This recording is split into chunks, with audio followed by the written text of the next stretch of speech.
Welcome back to our kitchen here in the northeast of England on our small holding that we have been running for the last 9 years, where we raise and grow as much of our own food as we possibly can.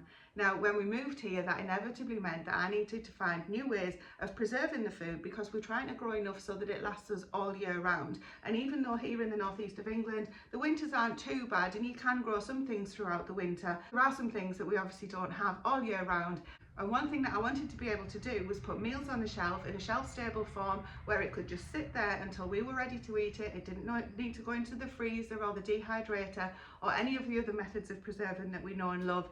I just wanted to be able to do that so that for those days when I'm late with work, I don't feel like it, nobody else is cooking, we can just take a meal off the shelf, pop it in a pan, reheat it, and then we're away with a good hearty home-cooked meal that's nutritious and saves on the pennies of going to takeaway or doing something else.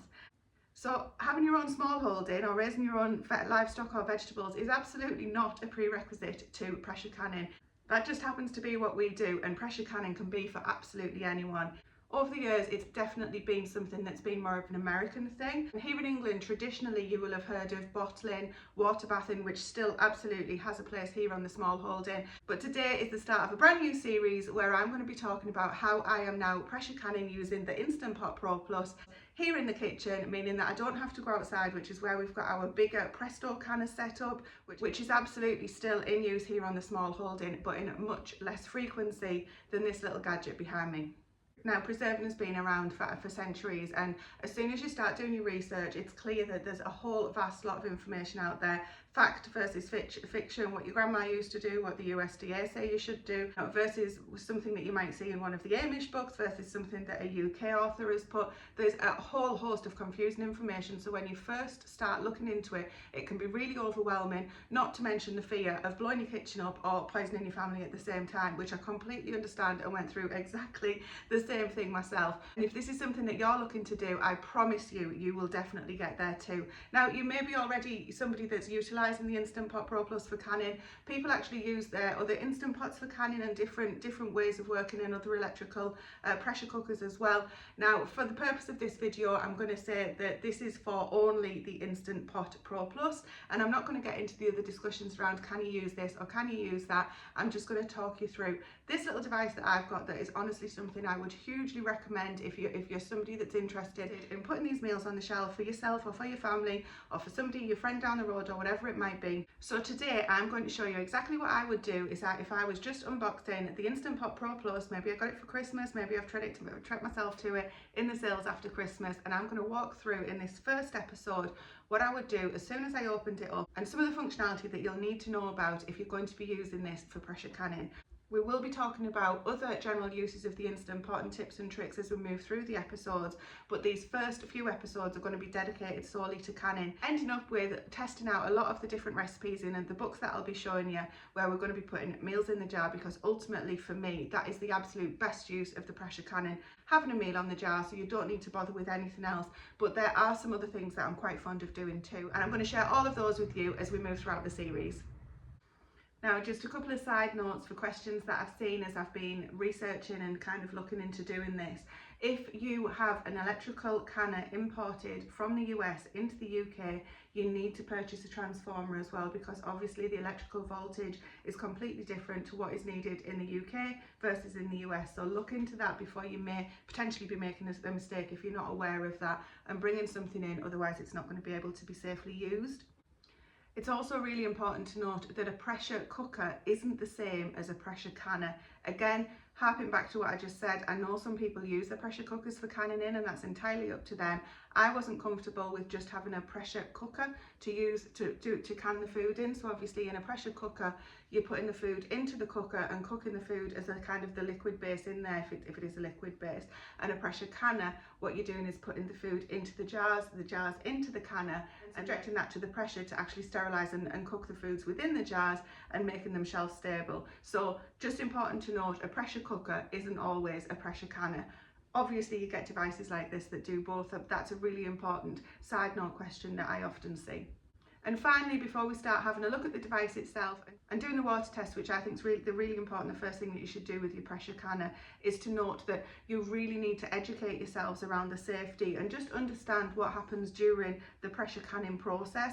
I will be going through that as we go through the series, but it's super important to educate yourself and get comfortable with the safety aspects around it. Again, there's confusing things out there. So if you have questions that I can answer, then I'll absolutely do that. If I don't know, then I'll point you in the right direction of somebody that can.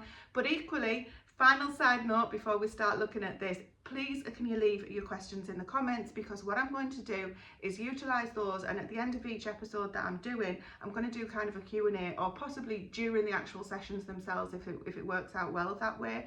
And then I want to address any of those questions that people have, and again, if I don't know the answer, we'll find out from somebody who does. But I just think it's really important that we can start building up a UK community. I've shared before a Facebook group that I think is absolutely marvellous to join. If you do join that, by the way, let them know that this is where you've come from.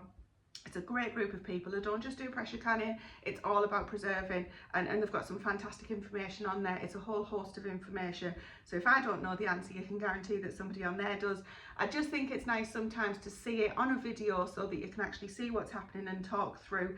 Even if you're working through the manual, seeing somebody do that and actually really looking at it, I just find helps. So anyway, I hope this video is really helpful. We're going to get into many more episodes moving forward, showing the use of the pressure canning function of this model, which I hope you find really useful, and I hope it inspires you to do this yourself.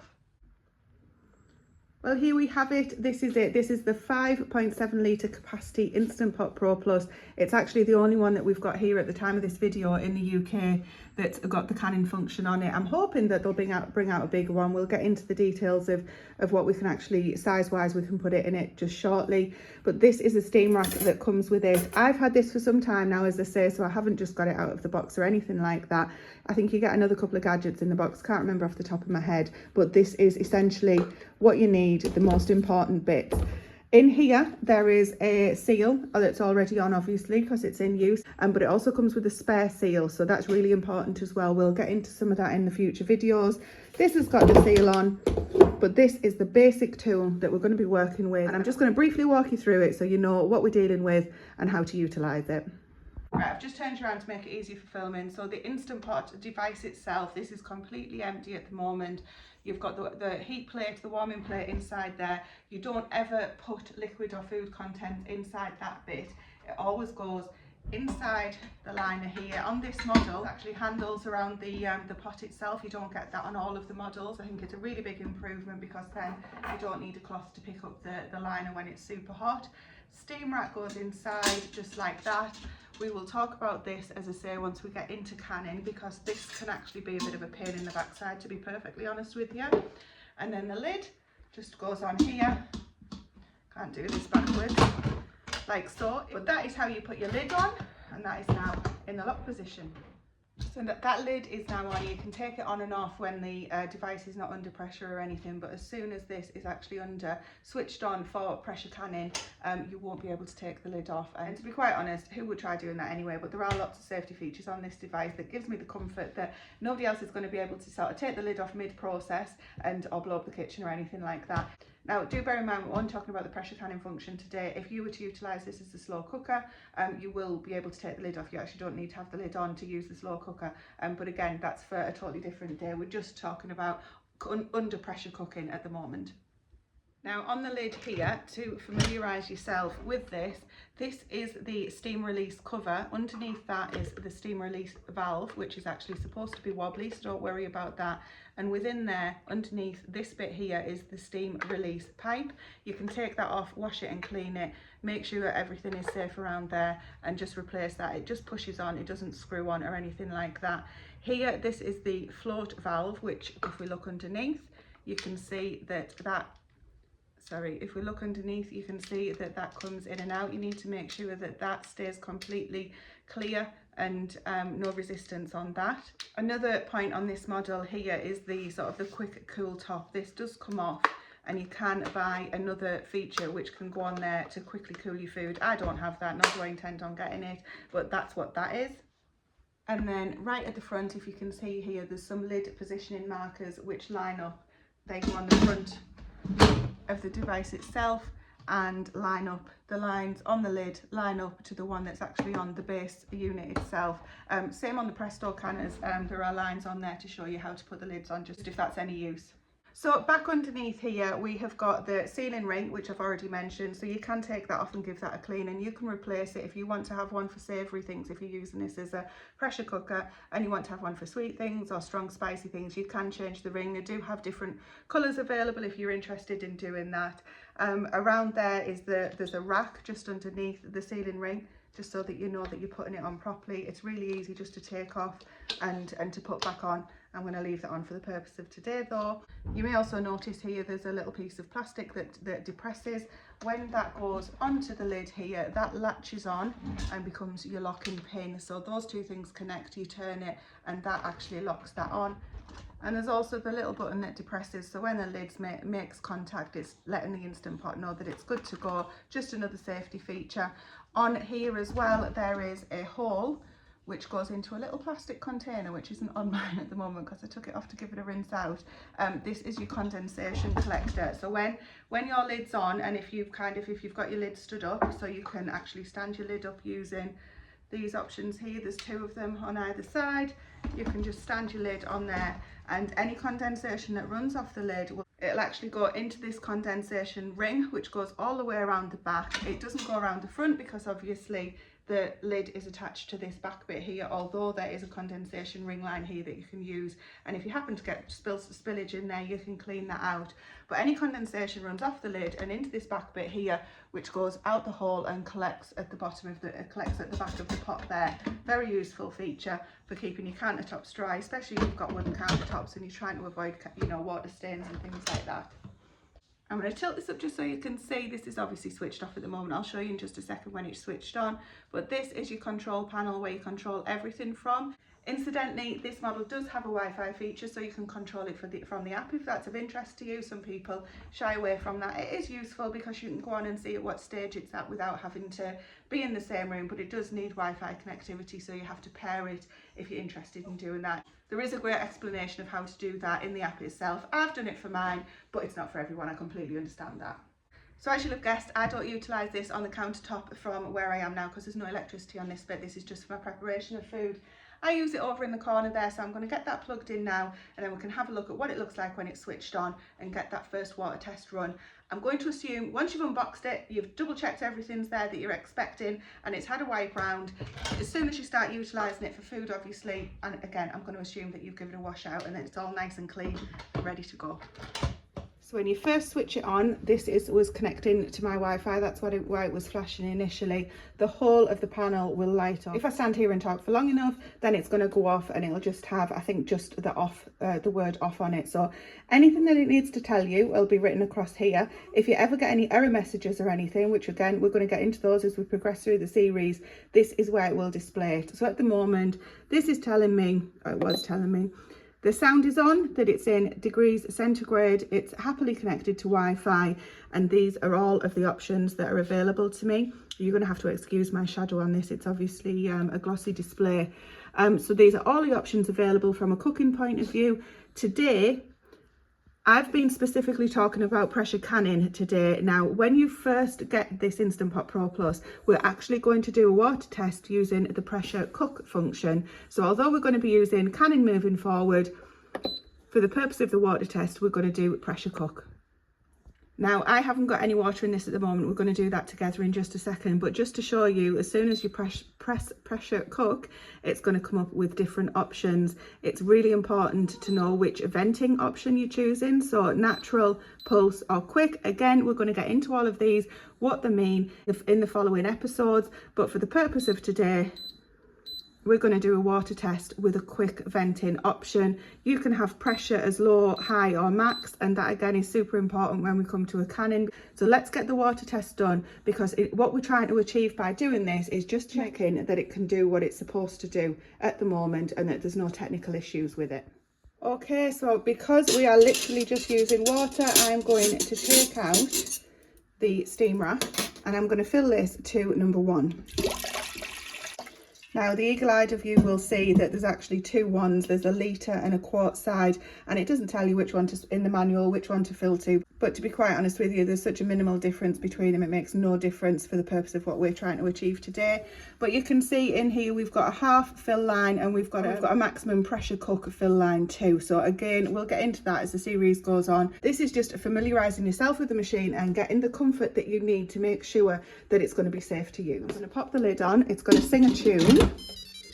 And then when I turn it, that noise tells me that it's actually locked. So we're going to start the test, pressure cook, make sure it's on high, and to put it on for 5 minutes, because that's all we're going to do for the test, we're just going to literally press the minute section and we're going to turn the knob to 5, and then we're going to press start, because we've already checked all of the safety features, that this is jiggly, that this was clear, that the sealant ring is on. We're happy with that, and we've got everything as it's supposed to be. So I'm happy now that that can go off and do its first water test.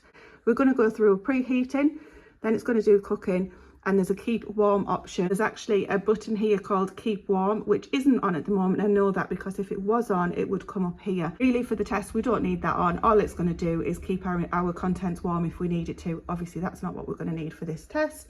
So I'm going to let that do its thing now. Once it's gone through preheating, the 5 minutes time won't start until it's preheated and goes into cooking mode. Assuming everything's okay, it'll let me know when it's finished, and then I can come back and show you. And just like that, it has finished. That has cycled through without any problem. We're going to try and take the lid off just in a second, but I wanted to say I didn't manage to get the noise on video that this makes when it does the quick release, because it's quite a violent shoot of steam that comes out. So don't put this underneath anything that you don't want the steam hitting. Obviously, give it some nice space for it to be able to evaporate. We've got the word end written on here just to signify that it has ended. And we've also got, there's a little red lock comes up on here, which I'll try and put on the screen and get a picture of it to show you guys, that comes on when it's pressurized, so that you cannot open the lid. Now with one hand, I'm going to turn that, that's opened. If this was still pressurized, I wouldn't even be able to turn the lid.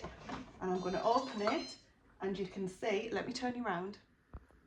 So any condensation on here, you can see, is going to run down into the little channel that I was showing you earlier. We've lost a little bit of water through the steam, obviously evaporation, and coming through the vent during the process. That is exactly what it's in there for. But that now has worked really well.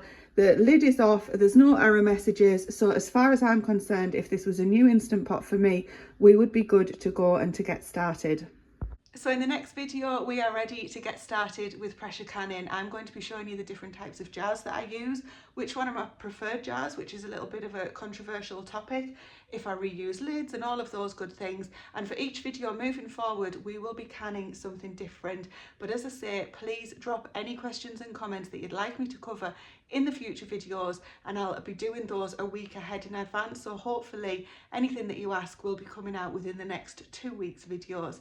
But for now, I'm really pleased that if this was a new pressure canner to me, or a pressure cooker to me, that it's gone through its first test and succeeded.